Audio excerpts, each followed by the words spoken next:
Hello नमस्कार साथियों, जहाँ 91 में आप सभी का स्वागत है दोस्तों। चलिए आज हम लोग एनसीईआरटी और एससीईआरटी क्लास 6 से लेकर 12 तक दोस्तों जो महत्वपूर्ण क्वेश्चन आंसर दिया गया उस सब्जेक्ट को हम लोग देखेंगे दोस्तों। एनसीईआरटी और एससीईआरटी पैटर्न पर जो आपका भारतीय संविधान में दिया गया है क्वेश्चन आंसर, उसको हम लोग देखेंगे दोस्तों।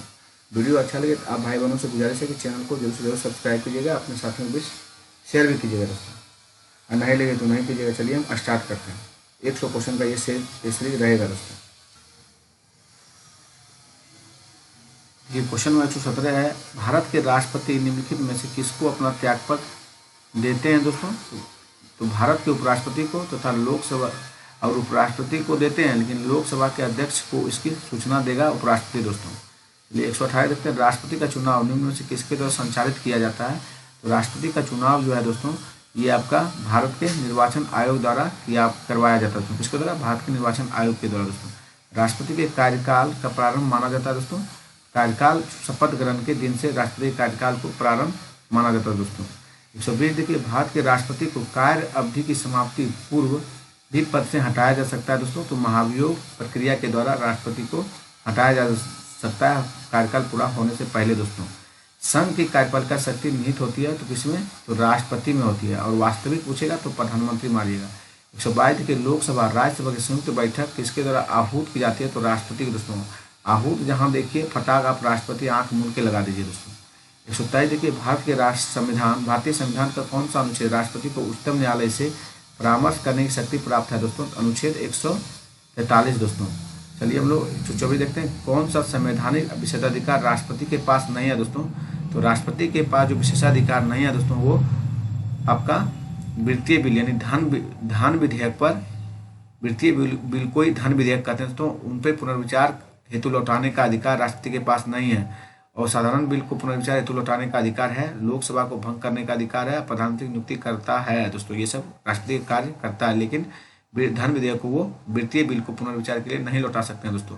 मंत्रिपरिषद राष्ट्रपति को उसके कार्यों में मंत्रिगणना एवं सहायता देने के लिए, परंतु राष्ट्रपति मंत्रिपरिषद की सलाह और उनके पुनर्विचार के लिए लौटा सकता है। राष्ट्रपति मंत्रिपरिषद की सलाह को उनके पुनर्विचार के लिए लौटा भी सकता है दोस्तों। क्वेश्चन 126 देखिए, भारत के राष्ट्रपति को निषेधाधिकार की शक्ति प्राप्त है। तो संपूर्ण निषेधाधिकार, पॉकेट निषेधाधिकार और निलंबकारी निषेधाधिकार, इसमें से सभी राष्ट्रपति को निषेधाधिकार शक्ति प्राप्त है दोस्तों। चलिए हम लोग आगे चलते हैं। क्वेश्चन नंबर 117 देखिए, 127 देखिए, राष्ट्रपति का अध्यादेश निर्गत करने की शक्ति किसे है दोस्तों? भारत शासन अधिनियम 1935 को दोस्तों। किसे है? भारत शासन अधिनियम 1935 को दोस्तों। 128 देखिए, भारतीय राष्ट्रपति में अध्यादेश जारी करने की शक्ति किसे है? भारतीय संविधान में अध्यादेश जारी की शक्ति किसे है दोस्तों? तो राष्ट्रपति और उपराज्यपाल दोनों के पास है दोस्तों। सॉरी, आप ये नहीं, दोनों के पास है। चलिए हम लोग 129 देखते हैं, वह राष्ट्र का प्रतिनिधित्व करता है परंतु राष्ट्र का नेतृत्व नहीं। यह उक्ति इनमें से किस पर लागू होता है? तो दोस्तों ये उक्ति राष्ट्रपति के पर लागू होते हैं। चलिए 134 देखते हैं, भारत के नियंत्रक व महालेखा परीक्षक के संघ के लेखा संबंधी प्रतिवेदनों को सर्वप्रथम निम्न में से किसको प्रस्तुत किया जाता है दोस्तों? ये लोक लेखा समिति को प्रस्तुत किया जाता है। किसको दोस्तों? इससे देखिए, भारत के नियंत्रक व महालेखा परीक्षक के संघ के लेखा संबंधी प्रतिवेदनों को सर्वप्रथम निम्न में से किसको प्रस्तुत किया जाता है? प्रस्तुत राष्ट्रपति को किया जाए। किसको दोस्तों? भारत के राष्ट्रपति को ये प्रस्तुत करते हैं। चलिए हम लोग आगे चलते हैं। क्वेश्चन नंबर 131 देखते हैं, राष्ट्रपति का भाषण तैयार करता है दोस्तों पीएम और उनके मंत्रिमंडल द्वारा दोस्तों। पीएम और उनके मंत्रिमंडल द्वारा राष्ट्रपति के भाषण को तैयार किया जाता है दोस्तों। 132 देखिए, कौन सा सम्मिलित नहीं है पूछा है दोस्तों। तो आपका 34 राष्ट्रपति का निर्वाचन सही है, 55 राष्ट्रपति का निर्वाचन की रीति ये भी सही है, लेकिन राष्ट्रीय महाभियोग दोस्तों 61 के तहत लगाए थे, अनुच्छेद 61 के तहत। 127 अध्यादेश प्रख्यापित करने की राष्ट्रपति की शक्ति, आपका ए, बी और डी सही है, लेकिन गलत जो है आपका 61 था दोस्तों, मतलब सी था दोस्तों। 133 देखिए, 1975 में राष्ट्रीय आपातकाल की घोषणा में भारत के राष्ट्रपति कौन थे? तो फखरुद्दीन अली अहमद थे। कौन थे? फखरुद्दीन अली अहमद दोस्तों। 134 देखिए, भारत के उपराष्ट्रपति के निर्वाचन करता है, नीचे दिए कूट को सजाना है दोस्तों। कौन निर्वाचन भारत के उपराष्ट्रपति को निर्वाचन करते हैं? तो लोकसभा सदस्य और राज्यसभा के सदस्य दोस्तों। आपका 1 और 2 होगा दोस्तों। 135 देखिए, कैसे सदस्यों को राष्ट्रपति के निर्वाचन में मताधिकार नहीं है किंतु उपराष्ट्रपति के चुनाव में मताधिकार है दोस्तों? तो ये आपका राज्यसभा के मनोनीत सदस्य राष्ट्रपति के चुनाव में भाग नहीं लेते मनोनीत, लेकिन उपराष्ट्रपति चुनाव में भाग लेते हैं दोस्तों। चलिए हम लोग आगे चलते हैं। क्वेश्चन नंबर 136 देखते हैं। भारत का उपराष्ट्रपति दोस्तों क्या होता है? भारत का एक द्वितीय उच्च प्रतिष्ठित पदाधिकारी है, ये सही है। उनके उपराष्ट्रपति के पास पद से जुड़ा कोई औपचारिक कार्य नहीं है, ये भी बात सही है। राष्ट्रपति की अनुपस्थिति में उसके कार्य करता है, राष्ट्रपति की अनुपस्थिति में उसके कार्य को करता है, ये भी सही है। राष्ट्रपति के रूप में कार्य करता है यदि राष्ट्रपति त्यागपत्र देता है तो दोस्तों आपका सभी चारों कथन आपका इसमें सही दिया गया दोस्तों। चलते हम लोग आगे चलते हैं। 137 देखिए, कौन भारत के उपराष्ट्रपति नहीं थे दोस्तों? तो भारत के उपराष्ट्रपति जो नहीं थे वो आपका नीलम संजीव रेड्डी जो है, नीलम संजीव रेड्डी ये भारत के उपराष्ट्रपति नहीं रहे दोस्तों। जाकिर हुसैन, गोपाल स्वरूप पाठक और एम हिदायतुल्लाह उपराष्ट्रपति पहले रहे थे दोस्तों। 138 देखिए, भारत के उपराष्ट्रपति को हटाने का संकल्प लाया जा सकता है। उपराष्ट्रपति को हटाने का संकल्प केवल राज्यसभा में लाया जाता है दोस्तों। 139 देखिए, कौन यह निर्णय लेता है कि अमुक विधेयक वित्त विधेयक है या नहीं? ये लेगा दोस्तों आपका राष्ट्रपति दोस्तों। कौन लेंगे? कौन विधेयक अमुक विधेयक है? देखिए, यह निर्णय लेता है कि अमुक विधेयक वित्त विधेयक है, ये लोकसभा अध्यक्ष लेंगे। कौन लेंगे दोस्तों? लोकसभा अध्यक्ष। ये जो है लोकसभा अध्यक्ष करेंगे दोस्तों। कौन विधेयक? धन विधेयक है? नहीं है, वित्तीय विधेयक है। भारतीय संसद के दोनों सदनों की संयुक्त बैठक की अध्यक्षता कौन करते हैं? ये लोकसभा अध्यक्ष करते हैं। तो संयुक्त बैठक सीधा देखिए, संयुक्त बैठक की अध्यक्षता कौन करते हैं? तो लोकसभा अध्यक्ष करते हैं दोस्तों। कौन? स्पीकर करते हैं। चलिए 141 देखते हैं। मैं आपको बतलाना चाहता हूँ कि शून्यकाल जैसा कुछ भी नहीं होता। शून्यकाल जैसा कुछ भी नहीं होता। निम्नलिखित में किस लोकसभा अध्यक्ष का यह कथन है दोस्तों? ये आपका है कथन दोस्तों सुमित्रा महाजन का। किनका है? सुमित्रा महाजन का यह स्टेटमेंट है। फिर से देखिए एक बार, मैं आपको बतलाना चाहता हूँ कि शून्यकाल जैसा कुछ भी नहीं होता। किस लोकसभा अध्यक्ष का यह कथन है? तो सुमित्रा महाजन का है। किसका? सुमित्रा महाजन का दोस्तों। 142 देखिए, लोकसभा के कार्यकाल पूरा होने के पहले भंग किया जा सकता है। तो दोस्तों प्रधानमंत्री की सिफारिश पर राष्ट्रपति द्वारा दोस्तों, किसके? प्रधानमंत्री की सिफारिश पर राष्ट्रपति के द्वारा दोस्तों इसे भंग किया जा सकता है। 143 देखते हैं। डेलीगेशन यानी परमिशन के बाद यूपी में निर्वाचकों की संख्या के अनुसार दूसरा सबसे बड़ा लोकसभा संसद कौन है दोस्तों? तो ये आपका संसद क्षेत्र दोस्तों, दूसरा सबसे बड़ा संसद क्षेत्र जो है ये आपका कौन है? उन्नाव है दोस्तों। कौन सा है? उन्नाव है दोस्तों। फिर से देखिए, डेलीगेशन यानी परमिशन के बाद यूपी में निर्वाचकों की संख्या के अनुसार निर्वाचकों की संख्या, ये देखिए वोटरों की संख्या दोस्तों, दूसरा सबसे बड़ा लोकसभा संसद कौन है? उन्नाव दोस्तों। 144 देखिए, प्रोटेम स्पीकर सामान्यतः किसे नियुक्त किया जाता है? प्रोटेम स्पीकर में दोस्तों नवनिर्वाचित लोकसभा वरिष्ठतम सदस्यों में से एक को दोस्तों। 144 का आपका ये गलत है दोस्तों।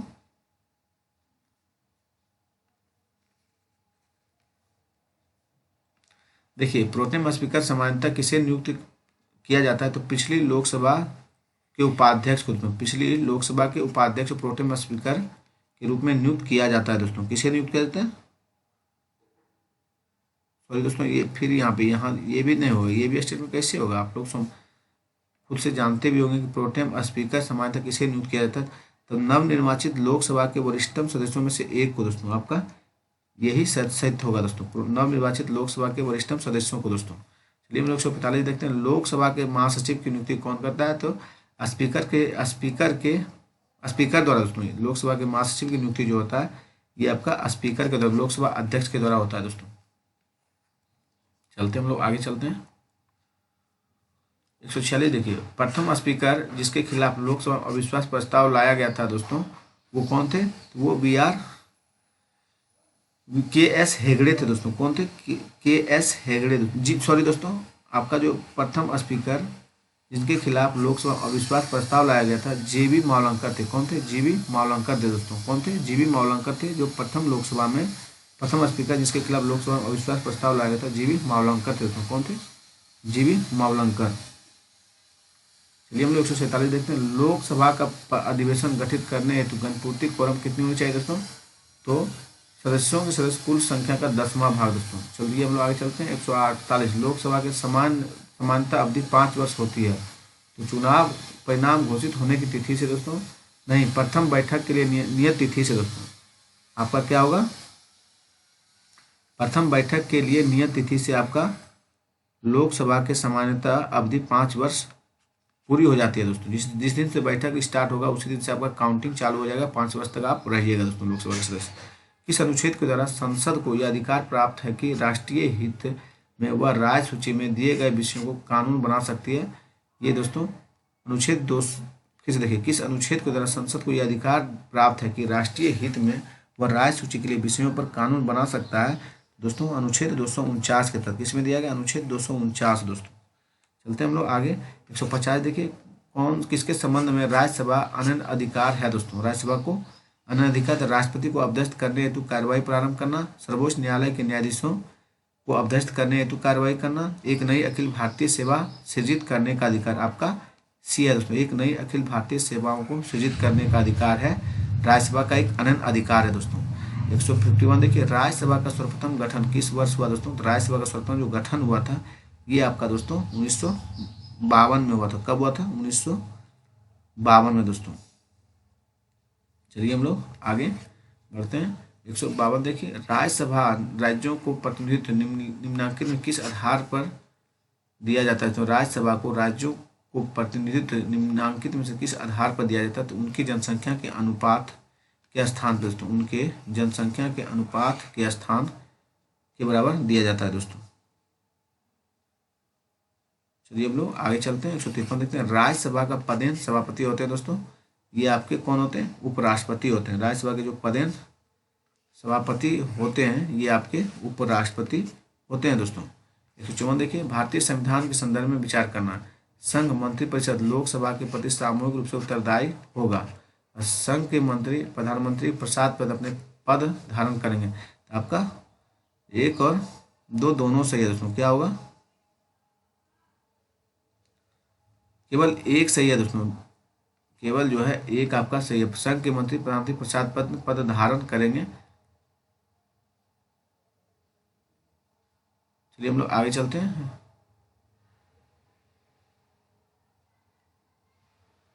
भारत के प्रधानमंत्री जो है दोस्तों ये नियुक्त होते हैं। क्या होते हैं दोस्तों, नियुक्त होते हैं।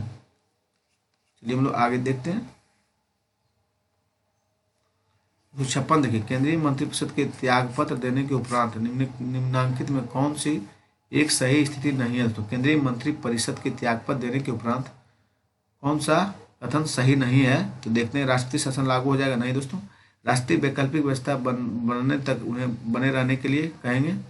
वैकल्पिक व्यवस्था के अभिप्राय यह यथासंभव शीघ्र नई सरकार गठन हेतु आम चुनाव कराए जाए। अपदस्थ मंत्रिपरिषद अपने पद पर नई सरकार बनाने के लिए अपने पदभार का निर्वाह करेगी। ये जो है आपका 20 में सही है दोस्तों कि राष्ट्रपति वैकल्पिक व्यवस्था बनने तक उन्हें बने रहने के लिए कहेंगे। अगर केंद्रीय मंत्रिपरिषद के त्यागपत्र देने के उपरांत निम्नलिखित में कौन सी एक सही स्थिति नहीं है। देखिए, सही जो स्थिति नहीं है तो राष्ट्रपति वैकल्पिक व्यवस्था बनने तक उन्हें बने रहने के लिए कहेंगे। ये आपका सही स्थिति नहीं है। जो सही है देखिए वो कौन सा है, ये गलत स्टेटमेंट है। तो राष्ट्रपति शासन लागू हो जाएगा, ये सही है। वैकल्पिक व्यवस्था से अभिप्राय यथा शीघ्र नई सरकार गठन हेतु आम चुनाव करवाए जाएंगे, ये भी सही है। अपदस्थ मंत्रिपरिषद अपने पद पर नई सरकार बनाने तक अपने पदभार का निर्वाह करेगी, ये भी सही हो जाएगा दोस्तों। चलिए 157 देखिए, कौन अपने प्रधानमंत्री काल में लोकसभा के सदस्य थे। प्रधानमंत्री काल में लोकसभा के सदस्य थे दोस्तों, तो ये कौन थे, ये जो थे आपके, ये थे साथियों आपका दोस्तों, आपका इसमें आप सॉरी देखिए, इसमें सभी आपका गलत हो गया दोस्तों। आपका जो है इसमें सभी गलत हो, क्योंकि देखिए अगर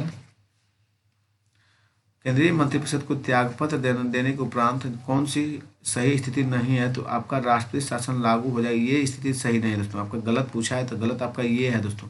बाद में कि आपका ये जो विकल्प है ये सभी सही है, ध्यान दीजिएगा। कौन अपने प्रधानमंत्री काल में लोकसभा के सदस्य थे दोस्तों, ये चंद्रशेखर थे दोस्तों। कौन से, चंद्रशेखर प्रधानमंत्री काल में लोकसभा के सदस्य थे। और 158 देखिए, उप प्रधानमंत्री के पद सृजन मूल संविधान के अंतर्गत नहीं दोस्तों, मूल संविधान अंतर्गत नहीं है, संविधान के प्रावधानों से हटकर हुआ दोस्तों। ये बात आपका सही है, संविधान के प्रावधानों से हटकर हुआ है उप प्रधानमंत्री का पद का सृजन दोस्तों। 159 देखिए, किस वर्ष प्रधानमंत्री सचिवालय का नाम प्रधानमंत्री कार्यालय कर दिया गया था? प्रधानमंत्री सचिवालय का नाम प्रधानमंत्री कार्यालय कर दिया गया था दोस्तों, किस वर्ष बदल के? ये 1917 में बदल के किया गया। कब दोस्तों? 1977 में बदला गया दोस्तों। कब? 1977 में दोस्तों। 160 देखिए, प्राक्कलन समिति संसद के किस सदन के सदस्यों से गठित की जाती है दोस्तों? प्राक्कलन समिति संसद के किस सदन के सदस्यों से गठित की जाती है? तो केवल लोकसभा के सदस्यों से दोस्तों। किससे? लोकसभा के सदस्यों से दोस्तों। चलिए हम लोग 161 देखते हैं, किसके बारे में संसदीय समिति गठित नहीं की गई है दोस्तों? इसके बारे में संसदीय समिति गठित नहीं की गई? सार्वजनिक उद्यमों के बारे में आपका देखिए, अल्पसंख्यक के कल्याण के बारे में समिति गठित नहीं की गई दोस्तों। किसके बारे में नहीं की गई? तो अल्पसंख्यकों के कल्याण के बारे में दोस्तों।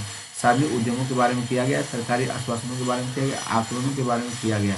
162 देखिए, निम्नलिखित में किस प्रस्ताव का प्रशासनिक संबंध संघीय बजट से है? संघीय बजट से जो है ये आपका क्या होगा दोस्तों? संघीय बजट से जो प्रस्ताव है ये आपका कटौती प्रस्ताव है दोस्तों। कौन सा? कटौती प्रस्ताव प्रशासनिक संघीय बजट से संबंध रखता है दोस्तों।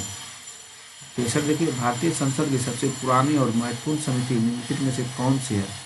भारतीय संसद की सबसे पुरानी और महत्वपूर्ण समिति दोस्तों आपका कौन सी समिति है? आप लोग दिमाग पे जोर डालिए, तो लोक लेखा समिति है। कौन सी? लोक लेखा समिति सबसे पुरानी और महत्वपूर्ण समिति निम्नलिखित में कौन सी है? तो लोक लेखा समिति। तो कौन है? लोक लेखा समिति है। चलते हैं हम लोग 164 देखते हैं, कौन संविधान संशोधन अधिनियम द्वारा मतदान की आयु को 21 वर्ष से घटाकर 18 वर्ष कर दिया गया था?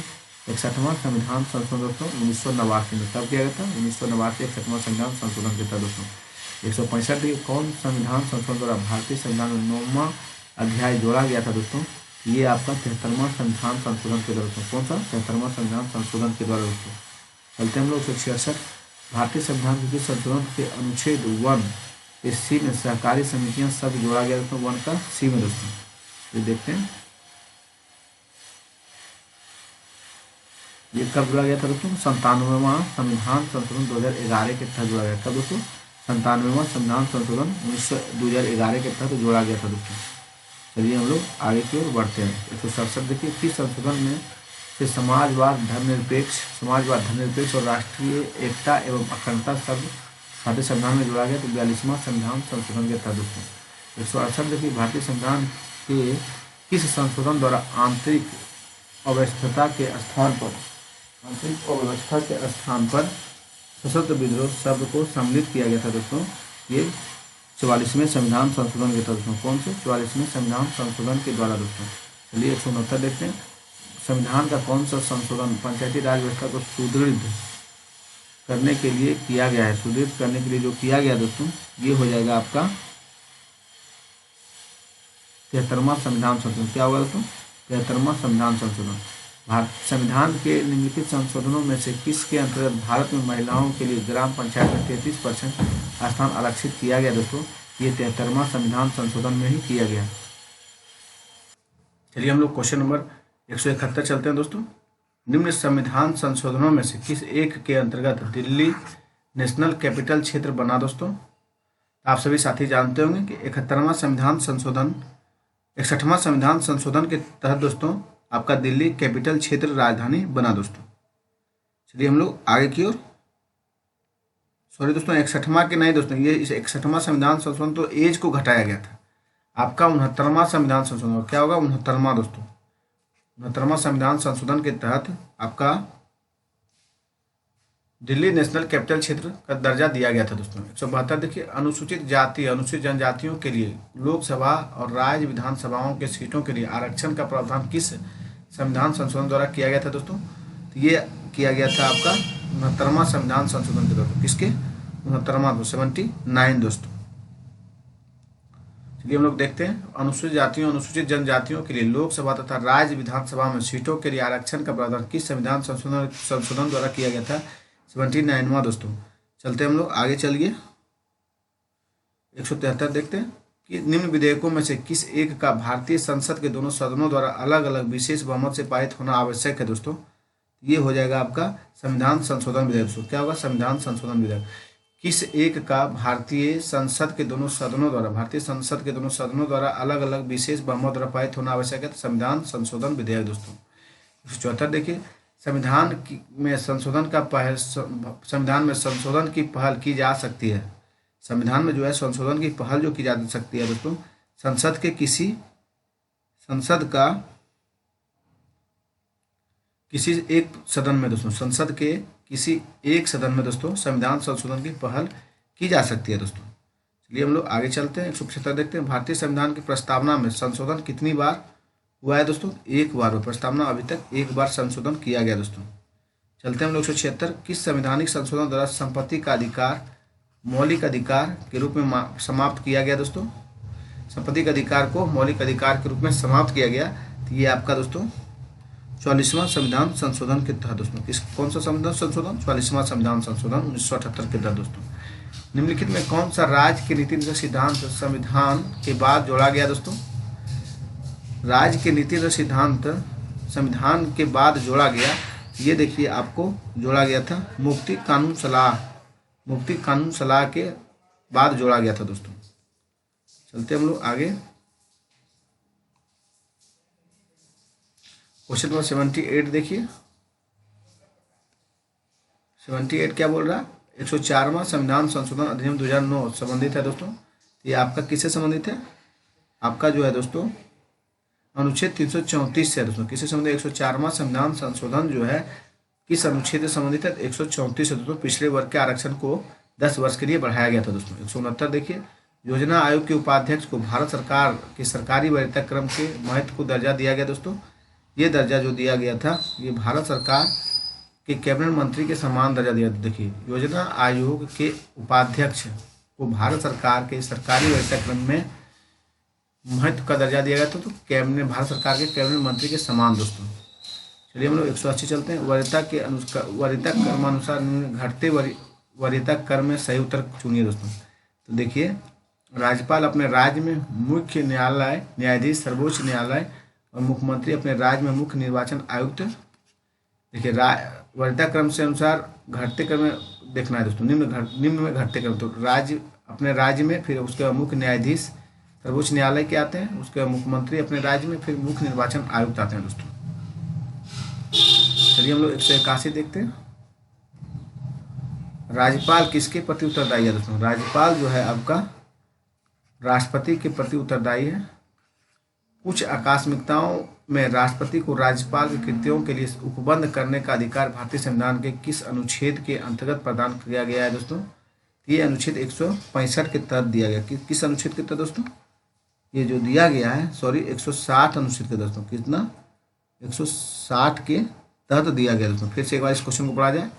कुछ आकस्मिकताओं में राष्ट्रपति को राज्यपाल की कृतियों के लिए उपबंध करने का अधिकार भारतीय संविधान के निम्नलिखित में किस अनुच्छेद में अंतर्गत? अनुच्छेद 160 दोस्तों। 183 देखिए, किसी प्रांत के राज्यपाल को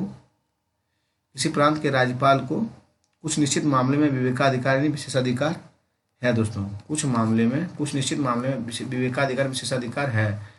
184 देखिए, किसी राज्य के राज्यपाल द्वारा जारी ऑर्डिनेंस का अनुमोदन होना आवश्यक है दोस्तों। ये आपका हो जाएगा राज्य के विधायिका द्वारा। किसके द्वारा दोस्तों? राज्य की विधायिका द्वारा। कि देखिए, किसी राज्य के राज्यपाल द्वारा जारी ऑर्डिनेंस का अनुमोदन होना आवश्यक है, राज्य की विधायिका द्वारा दोस्तों। 185 देखिए, भारतीय संविधान के किस अनुच्छेद के अंतर्गत राज्यपाल को क्षमादान की शक्ति प्राप्त है दोस्तों? ये जो है राज्यपाल को क्षमादान की शक्ति प्राप्त आपका अनुच्छेद 163 होगा दोस्तों। क्या होगा? अनुच्छेद 161 के तहत है दोस्तों। अनुच्छेद 161 के तहत दिया गया राज्यपाल को क्षमादान की शक्ति प्राप्त है दोस्तों। चलते हैं हम 186 चलते हैं। किसी राज्य के राज्यपाल संविधान के निम्नलिखित में किस अनुच्छेद के अंतर्गत विधानमंडल के अवकाश के दौरान अध्यादेश जारी कर सकते हैं? ये हो जाएगा आपका अनुच्छेद 213 के दोस्तों। कितना? अनुच्छेद 213। देखिए, किसी राज्य के राज्यपाल संविधान के निम्नलिखित में से किस अनुच्छेद के अंतर्गत विधानमंडल के अवकाश के दौरान अध्यादेश जारी कर सकते हैं? अनुच्छेद 213 के तहत दोस्तों। चलिए हम लोग आगे चलते हैं। 187 देखिए, राज्यों में से कहाँ विधान परिषद नहीं है दोस्तों। राज्य में जो विधान परिषद नहीं है दोस्तों, ये उत्तराखंड में नहीं है। कहाँ पे राज्यों में विधान परिषद नहीं है? तो उत्तराखंड में दोस्तों, महाराष्ट्र, उत्तर प्रदेश, कर्नाटक में है विधान परिषद। 188 देखिए, भारतीय संविधान के अनुच्छेद 162 शीर्षक के संबंध में कौन सा सही है? 162 के शीर्षक के संबंध में कौन सा सही है दोस्तों? तो राज्यपाल के लिए कार्यालय के लिए शर्त है दोस्तों। और आगे पढ़िए, राज्य की कार्यपालक शक्ति का विस्तार है दोस्तों। संविधान के अनुच्छेद 162 में शीर्षक के संबंध में कौन सा कथन सही है? तो राज्य के कार्यपालिका शक्ति का विस्तार है। राज्य की कार्यपालिका शक्ति का विस्तार है दोस्तों। 189 देखिए, मुख्यमंत्री से संबंधित निम्नलिखित कथन में कौन सा कथन सही नहीं है? देखिए, मुख्यमंत्री से जो संबंधित जो सही नहीं है वह साधारण राज्यपाल द्वारा चयनित, साधारणतः नहीं, देखिए ये राज्यपाल द्वारा चयनित मुख्यमंत्री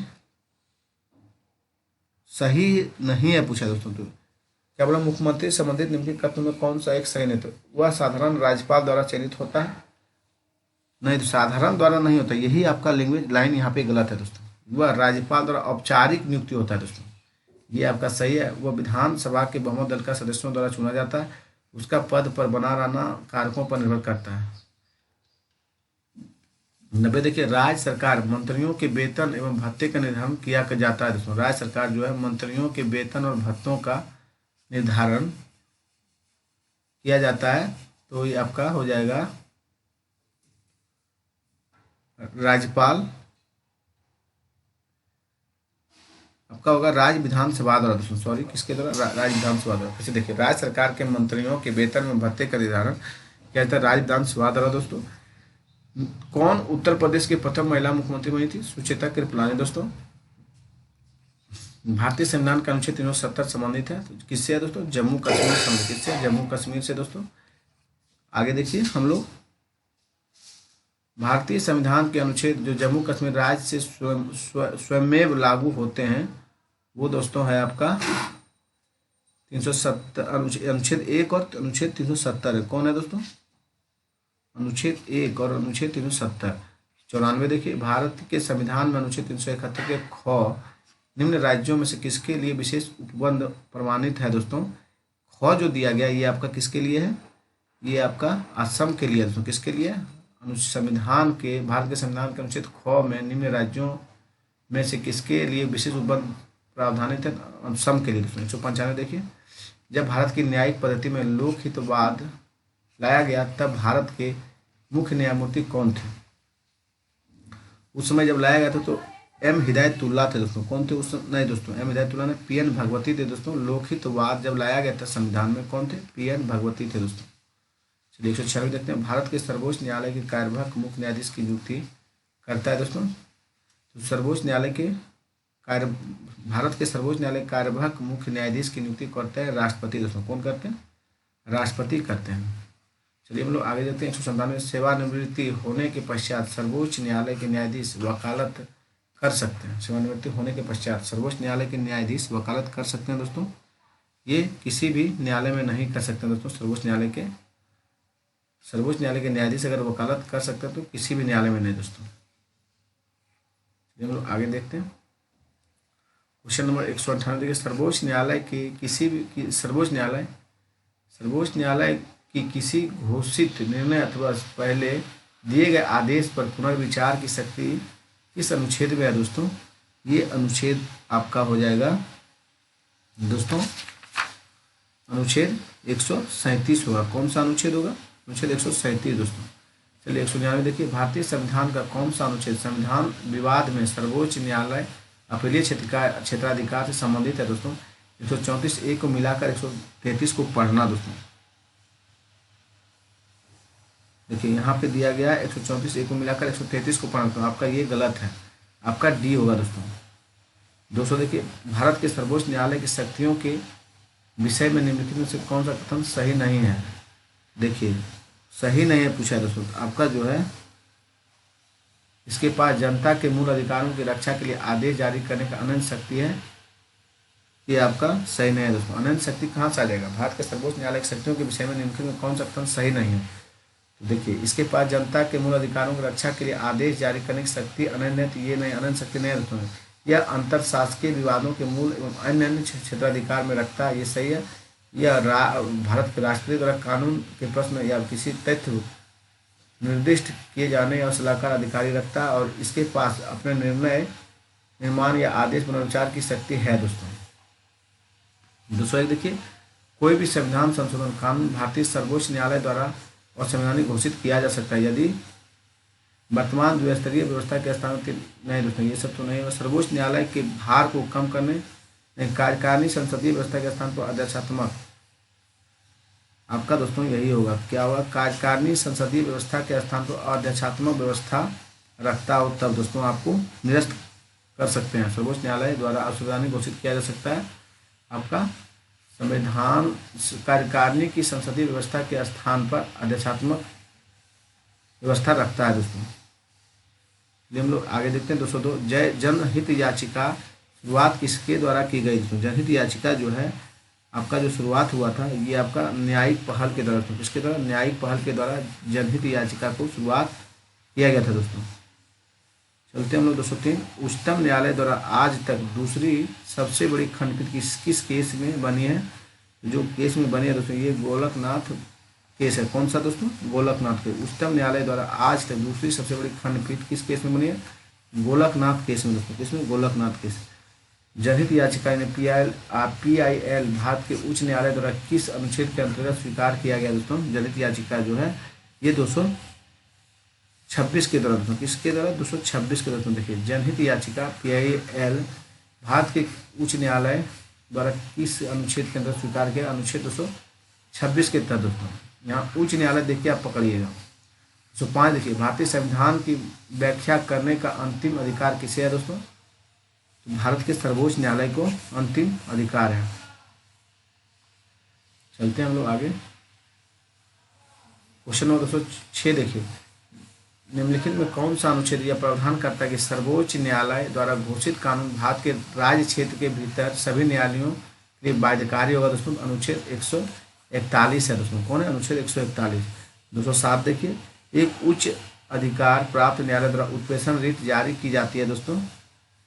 तो जो जारी किया जाता है वो दोस्तों एक अधीनस्थ न्यायालय को कि वह पुनरीक्षण रिव्यू हेतु एक मामले विशेष की कार्रवाई का अभिलेख उन्हें हस्तांतरित कर दे दोस्तों। आपका ये सही है, क्या ये सही। तो एक उच्च न्यायालय, एक उच्च अधिकारी प्राप्त न्यायालय द्वारा उत्प्रेषण रिट जारी की जाती है तो एक अधीनस्थ न्यायालय को कि वह पुनरीक्षण रिव्यू हेतु एक मामले में विशेष की कार्रवाई अभिलेख उन्हें हस्तांतरित कर दे। आपका ये होगा 208। देखिए, भारतीय राज्यों में से किस राज्य का अपना उच्च न्यायालय नहीं है दोस्तों। इसका नहीं है तो ये आपका मणिपुर का नहीं दोस्तों। उड़ीसा, सिक्किम, हिमाचल का है, लेकिन उच्च न्यायालय में किसका अपना उच्च न्यायालय नहीं है तो मणिपुर का नहीं है। 209 देखिए, व्यक्तिगत स्वतंत्रता के लिए उच्च न्यायालय में किस रीट को जारी कर सकता है दोस्तों। ये बंदी प्रतीक्षीकरण करता है। व्यक्तिगत स्वतंत्रता के लिए उच्च न्यायालय किस रीट को जारी करता है, बंदी प्रतीक्षीकरण दोस्तों। 210 देखिए, भारत संविधान के अनुच्छेद 226 के अंतर्गत उच्च न्यायालय द्वारा दिया गया निर्देश परिवर्तित किया जा सकता है दोस्तों। ये राज्य सरकार के द्वारा, किसके द्वारा दोस्तों, देखिए तो उच्च न्यायालय द्वारा ये किया जाता है। आपका उपरोक्त में इनमें से किसी के द्वारा नहीं होगा दोस्तों। चलिए हम लोग आगे देखते हैं, कौन सा अंतिम रूप से विनिश्चय करेगा यदि राज्यों के उच्च न्यायालय के किसी न्यायाधीश को आयु के बारे में कोई प्रश्न उठता है तो दोस्तों ये भारत के मुख्य न्यायाधीश से परामर्श के बाद राष्ट्रपति करेंगे दोस्तों। क्या बोला गया, कौन अंतिम रूप से विनिश्चित करेगा कि यदि राज्यों के उच्च न्यायालय के किसी भी न्यायाधीश को आयु के बारे में कोई प्रश्न उठता है तो यह तो आपका भारत के मुख्य न्यायाधीश से परामर्श के बाद भारत के राष्ट्रपति दोस्तों। हम लोग आगे चलते हैं। 212 देखिए, अधीनस्थ न्यायालयों के न्यायाधीशों की नियुक्ति कौन करता है दोस्तों। ये नियुक्ति आपका राज्यपाल करता है। कौन करता है, राज्यपाल दोस्तों। अधीनस्थ न्यायालयों की न्यायाधीशों की नियुक्ति करता है राज्यपाल। चलिए हम लोग आगे चलते हैं। 213 देखिए, कौन सी एक याचिका अधीनस्थ न्यायालय की कार्य पद्धति का परीक्षण करती है। ये हो जाएगा उत्प्रेषण दोस्तों। कौन करता है, उत्प्रेषण करता है। कौन सही सुमिलित है दोस्तों, तो देखिए बनवंत राय मेहता समिति पंचायती राज से संबंधित ये आपका सुमिलित है। चलिए हम लोग 214 तक ही आज इस वीडियो को रखते हैं और आगे पार्ट में इससे आगे लाया जाएगा दोस्तों। धन्यवाद।